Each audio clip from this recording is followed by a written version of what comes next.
नमस्कार। पलामू दर्शन में आपका बहुत बहुत स्वागत है। मैं हूं आपके साथ अनुज सिंह। दोस्तों, बच्चे देश का भविष्य होते हैं और उस भविष्य को गढ़ने की पूरी जिम्मेवारी शिक्षा व्यवस्था पे होती है और शिक्षा व्यवस्था की पूरी जिम्मेवारी वहां के विद्यालयों पे होती है, क्योंकि विद्यालयों से ही बच्चे अपने शिक्षण कार्य की शुरुआत करते हैं, शिक्षण ग्रहण करने की शुरुआत करते हैं। तो आज हम बात करेंगे पलामू की शिक्षा व्यवस्था पर, और इस विषय पर बातचीत करने के लिए हमने स्टूडियो में आमंत्रित किया है रोहित तिवारी सर को, जो कि जिला स्कूल के प्राचार्य हैं, और साथ ही साथ हमने आमंत्रित किया है गिरवर +2 स्कूल के प्राचार्य श्री नीरज द्विवेदी जी को। आप दोनों का इस कार्यक्रम में बहुत बहुत स्वागत है सर।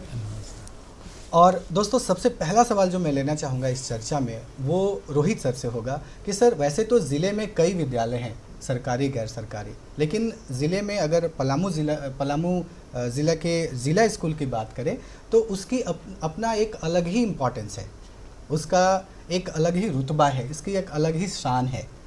ज़िला स्कूल पलामू वासियों के हृदय में वास करता है और जिसकी वजह से यहाँ के लोगों की अपेक्षाएं इस स्कूल से बढ़ जाती है। ऐसे में आपके लिए ये कितना चुनौतीपूर्ण है, या इस चुनौती को आप कैसे लेते हैं? जिला स्कूल पलामू जिले में एक महत्वपूर्ण स्थान रखता है। इसका इतिहास अत्यंत गौरवशाली है और यहाँ से बहुत अच्छे अच्छे छात्र निकले हैं और विभिन्न पदों पर सुशोभित हो रहे हैं।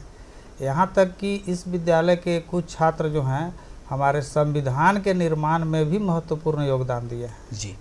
मतलब कि आज़ादी के समय से पहले ही इस विद्यालय का गौरवशाली इतिहास रहा है और ऐसे गौरवशाली विद्यालय के प्राचार्य होना हमारे लिए भी अत्यंत गौरव की बात है। और मैं हमेशा प्राचार्य के रूप में यही प्रयास करता रहता हूँ कि इसका जो गौरव है हमेशा बना रहे और यहाँ से अच्छे अच्छे विद्यार्थी पढ़कर निकलें और विभिन्न पदों पर सुशोभित हों। जी, चलिए, तो अगला सवाल मैं लेना चाहूँगा द्विवेदी सर से। Dwivedi sir Girwar +2 high school के प्राचार्य हैं, जैसा कि मैंने आपको बताया।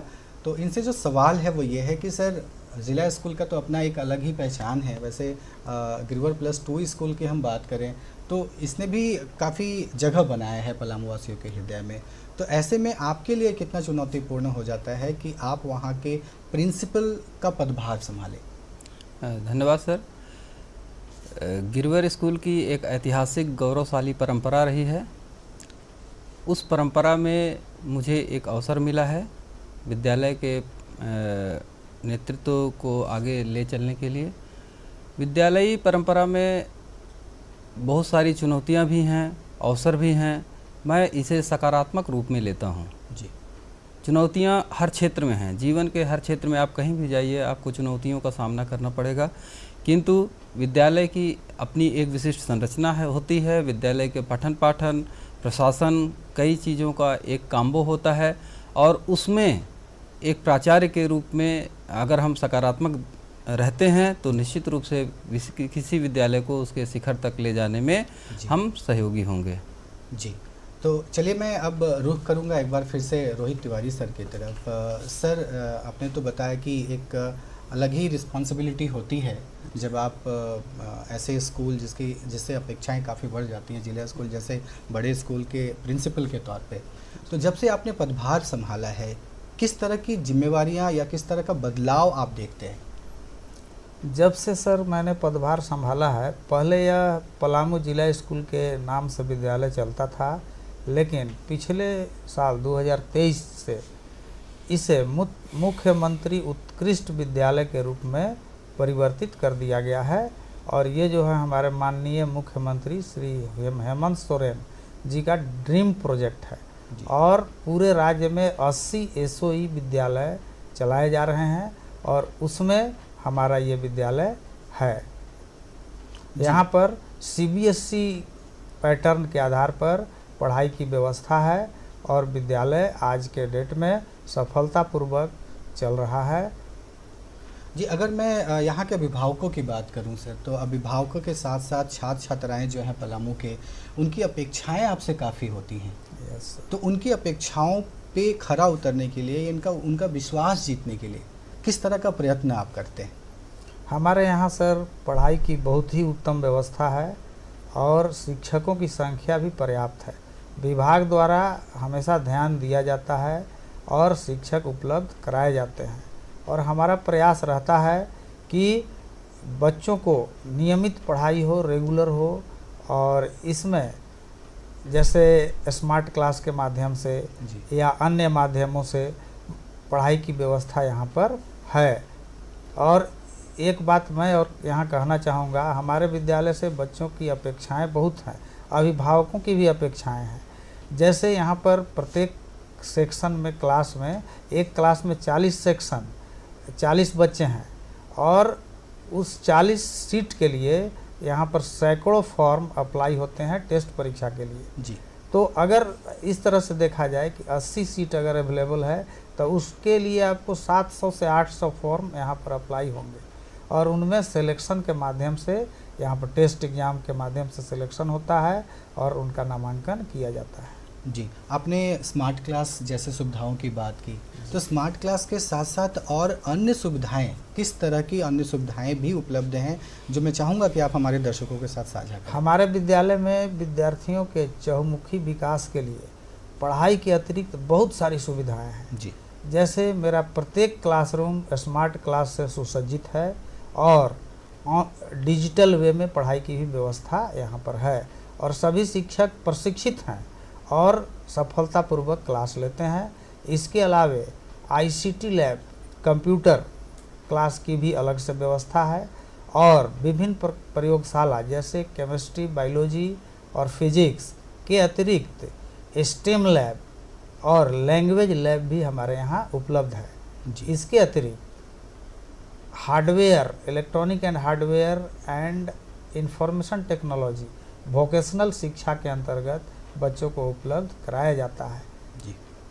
तो अगर यही सवाल मैं द्विवेदी सर से लेना चाहूँ कि द्विवेदी सर, आप जब विभागों से मिलते हैं, जब आपके पास गार्जियंस आते हैं और छात्र छात्राएं आते हैं तो काफ़ी एक्सपेक्टेशंस के साथ आते हैं, एक ड्रीम होता होगा उनकी आंखों में, तो उनके विश्वास पे आप खरा उतरें, इसके लिए आप कैसा प्रयास करते हैं और आपके विद्यालय में किस तरह के अत्याधुनिक फैसिलिटीज़ उपलब्ध हैं?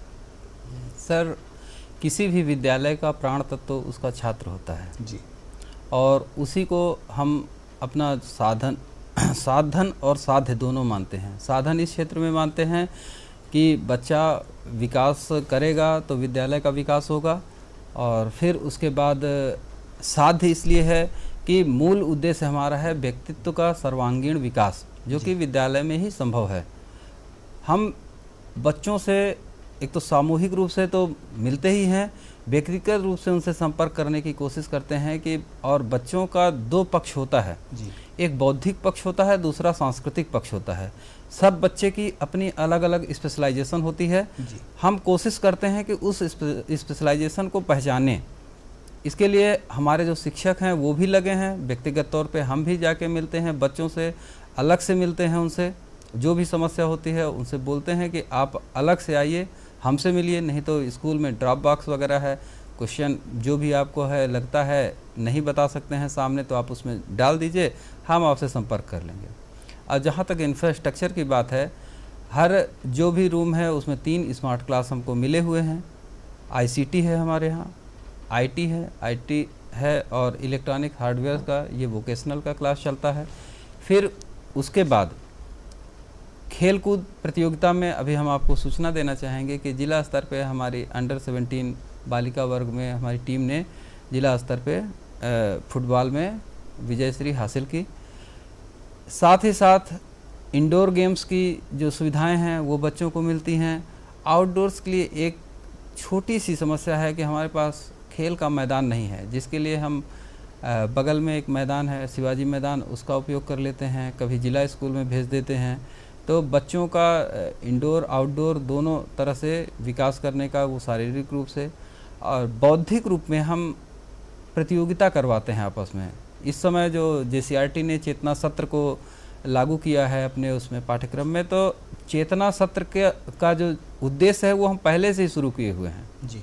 जिसमें बच्चों से निबंध लिखवाया जाता है, बच्चों से वाद विवाद कराया जाता है, बच्चों से भाषण दिलवाया जाता है, तो बच्चों से स्लोगन राइटिंग करवाई जाती है।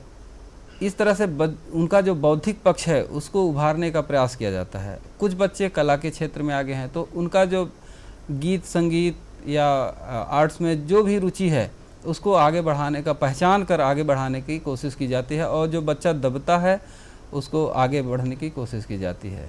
कुछ क्लास में बच्चे होते हैं, सामूहिक रूप से है तो कहीं बोल नहीं पाते हैं, हम लोग उनका परिचय बोलते हैं कि आप परिचय ही दे दीजिए, आप खड़े होने का अभ्यास करिएगा, अगर आप यहाँ खड़े हो सकते हैं तो आप जीवन में कहीं भी स्टैंड कर सकते हैं। जी, उसका कॉन्फिडेंस लेवल बढ़ता है। जी जी, द्विवेदी जी, आपने कई फैसिलिटीज़ काउंट करा है आप जो वहाँ पे बच्चों को प्रोवाइड करते हैं, तो निश्चित तौर पे जो ड्रॉप आउट की समस्या पहले होती थी, अब वो ड्रॉप आउट्स की समस्या कम होगी, तो पहले ड्रॉप आउट्स के मामले में पहले और अब में क्या अंतर देखने को आपको मिलता है?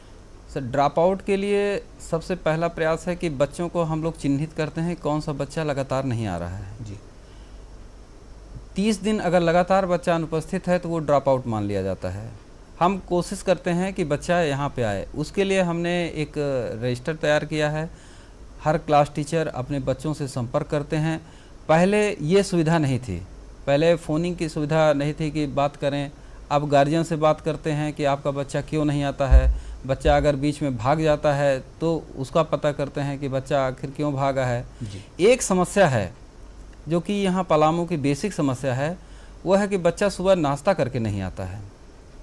ये समस्या हम बच्चों को ये भी समझाते हैं कि आप फास्ट फूड, जंक फूड जो खाते हैं, इन फास्ट फूड, जंक फूड से बेहतर है हमारा शाम को ही रोटी बनवा लिया जाए, उसको लेके आया जाए। जो भी आपके घर पे सुविधा है, खाली पेट न, अब रोज़ प्रेयर में 1-2 बच्चे बेहोश होकर गिरते हैं जी, इसके पीछे जब पता किया गया कारण तो बिना खाए चले आते हैं। तो ये समस्या है। हम चाहेंगे, सरकार से एक अनुरोध रहेगा हमारा कि एमडीएम जो कक्षा 6, 7, 8 तक है, वह एमडीएम आप 6 से 12 कर दीजिए, और देखिए कि इससे बच्चों का ठहराव भी रहेगा, और जब बच्चों का ठहराव रहेगा तो निश्चित रूप से उनके स्तर में गुणात्मक वृद्धि होगी। जी, और ड्रॉप आउट्स में कमी आएगी। जी बिल्कुल, अगर बच्चा घर से नाश्ता करके नहीं आएगा तो ये ऑब्वियस है, नेचुरल है कि उसका पढ़ाई में मन नहीं लगेगा और वो बीमार भी पड़ता रहेगा। यही सवाल मैं रोहित जी से भी लेना चाहूँगा कि ड्रॉप आउट्स को रोकने के लिए आपने किस तरह के प्रयास किए हैं? जिला स्कूल में हमने देखा है कि पहले के मुकाबले कुछ ड्रॉप आउट्स ज़्यादा बढ़े हैं, तो अभी की स्थिति क्या है, पहले और अब में क्या फ़र्क है? जब से सर हमारा विद्यालय स्कूल ऑफ एक्सेलेंस बना है, जी, प्रत्येक कक्षा में विद्यार्थियों की संख्या सीमित हो गई है। जैसे हमारे यहाँ 6 to 8 प्रत्येक 2-2 सेक्शन चलते हैं, 40-80 बच्चे एक क्लास में हो गए, तो इसमें 2 सेक्शन चल रहा है। और इसी तरह से 9 to 12 जो है हमारा 3-3 सेक्शन चल रहा है। और सर प्रत्येक क्लास में बच्चों की संख्या सीमित है, और अभी वर्तमान समय में हमारे विद्यालय में ड्रॉप आउट की संख्या नहीं के बराबर है, और प्रत्येक बच्चे रेगुलर विद्यालय आते हैं।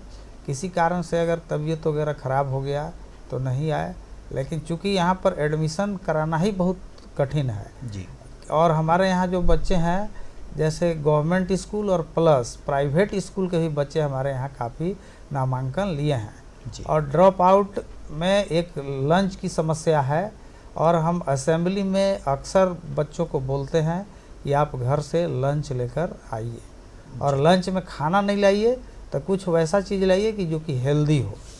तो इस तरह से लंच वगैरह इसका सकारात्मक असर भी पड़ा है, और ड्रॉप आउट की समस्या हमारे यहाँ बहुत ही कम है, नहीं के बराबर। जी, तो एक बहुत ही अच्छा मैसेज यहाँ पे रोहित जी ने दिया कि जब से सीएम स्कूल ऑफ एक्सीलेंस वहाँ पे कार्यरत हुआ है, जब से वो चल रही है वो विद्यालय, तो वहाँ पे ड्रॉप आउट्स की समस्या नहीं है। अब बच्चे स्कूल आते हैं और रेगुलर आते हैं, तो एक अच्छा ये उम्मीद का किरण हमें नज़र आ रहा है। अगर हम शारीरिक और मानसिक विकास की बात करें रोहित सर, कि बच्चों को एकेडमिकली स्ट्रांग बनाने के साथ साथ उनको शारीरिक और मानसिक रूप से हम मजबूत बनाएं, इसके लिए आप किस तरह के अलग क्लासेस को ऐड ऑन करते हैं?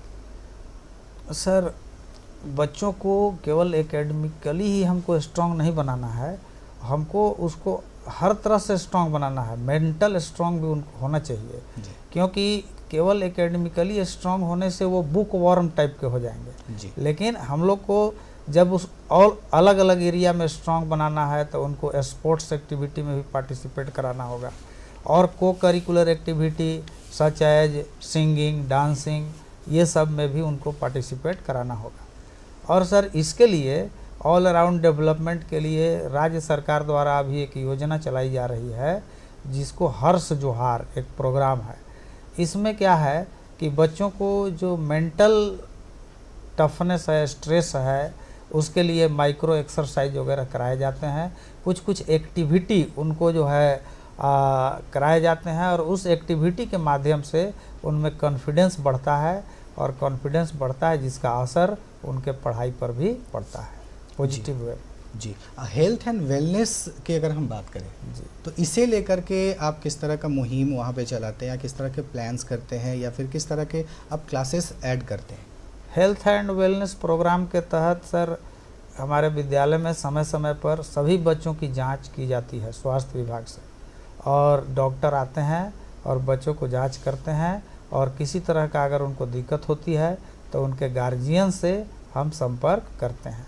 लड़कियों के लिए आयरन और फॉलिक एसिड का टैबलेट गवर्नमेंट द्वारा सप्लाई होता है, सैनिटरी पैड भी सप्लाई किया जाता है जी। और इस तरह से हम लोग प्रयास करते हैं कि जो भी बच्चे विद्यालय आएँ वे स्वस्थ रहें, और किसी तरह का समस्या हो तो उसको हम लोग दूर करने का प्रयास करते हैं। जी, तो दर्शकों अब हम रुख करते हैं द्विवेदी सर की तरफ। द्विवेदी सर से भी यही सवाल रहेगा कि गिरवर +2 हाई स्कूल में जो बच्चे आते हैं या जो बच्चियाँ आती हैं, उनके हेल्थ के लिए किस तरह का हेल्थ एंड वेलनेस कार्यक्रम वो चलाते हैं, बच्चों को कैसे अवेयर करते हैं?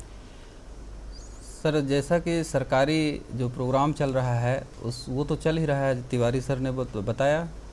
उसके अलावा हम जितने कक्षाध्यापक हैं, वर्ग शिक्षक हैं, उनको व्यक्तिगत रूप से एक एक बच्चे के ऊपर निगरानी रखने के लिए बोलते हैं कि आप देखिए, अगर बच्चा अनफिट लग रहा है, बच्चा बीमार टाइप का दिख रहा है, तो उसके पीछे कारण की खोज करिए कि बच्चे के बीमार होने के पीछे क्या कारण है।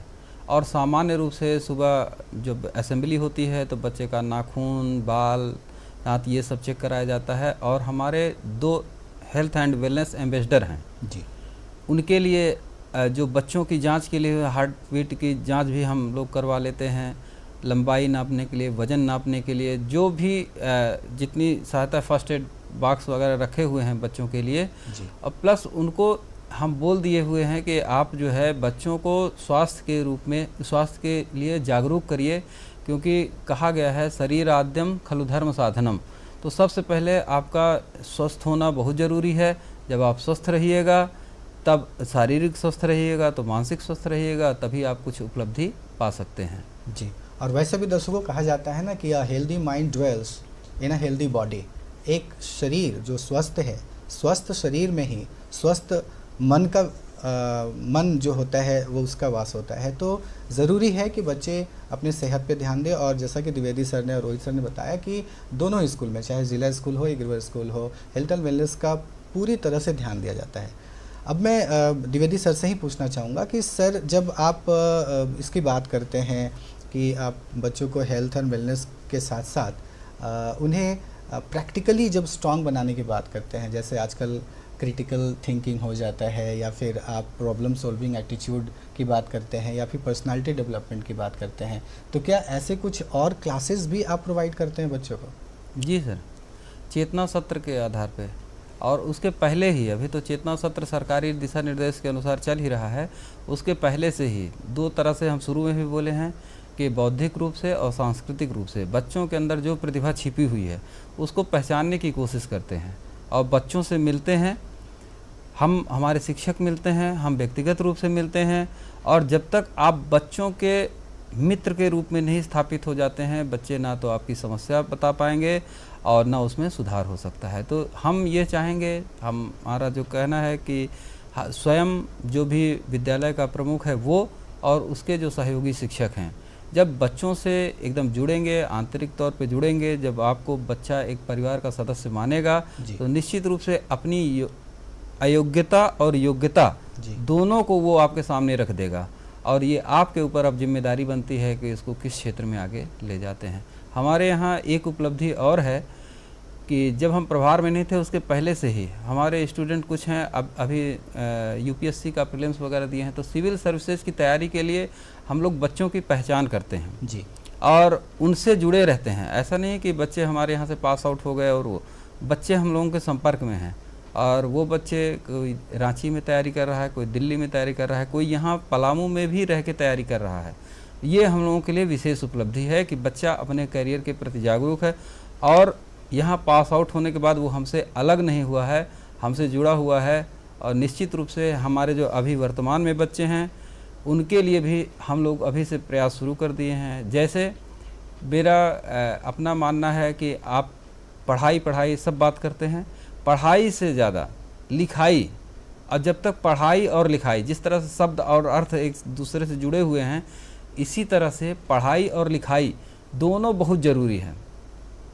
व्यक्तिगत रूप से आप देखिए, किसी को 10 लाइन लिखने के लिए बोल दीजिए जी, पसीना छूट जाता है। जी, बिल्कुल। क्यों? क्योंकि पढ़ने से 10 गुना ज़्यादा मेहनत लगती है। आप उसको सोच के लिखिए। हम हर हफ्ते बच्चों को बोले हैं कि संडे को आप लोग निबंध लिखिए, कुछ छोटा सा टॉपिक ले लीजिए।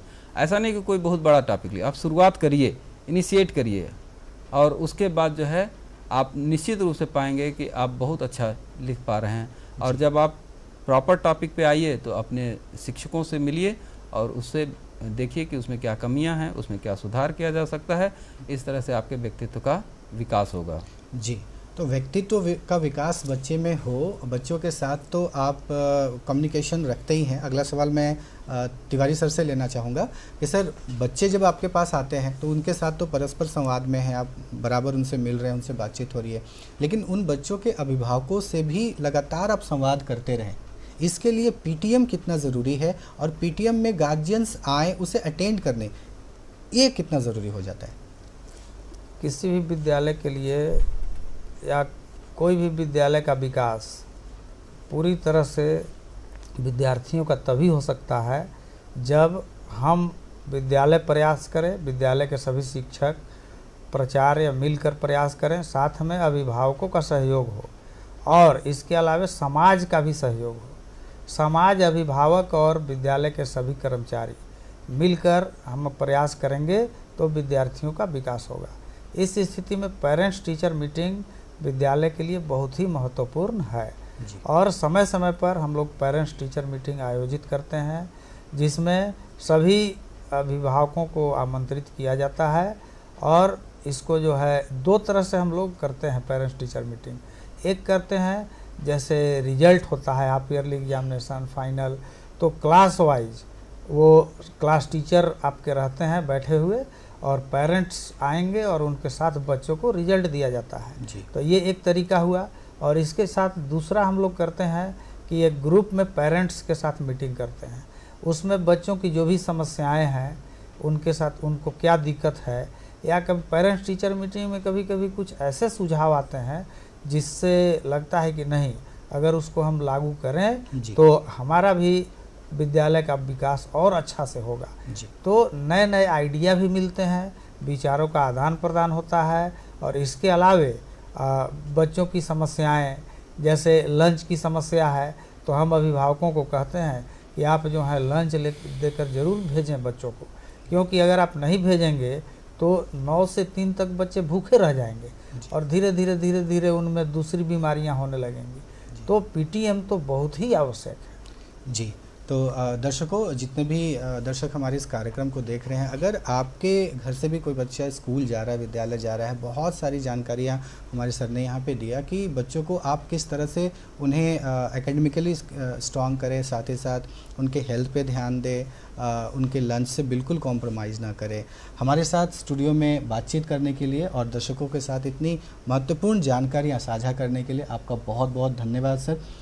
मिलते हैं अगले किसी और कार्यक्रम में। आज के लिए बस इतना ही, दीजिए हमें इजाज़त। नमस्कार।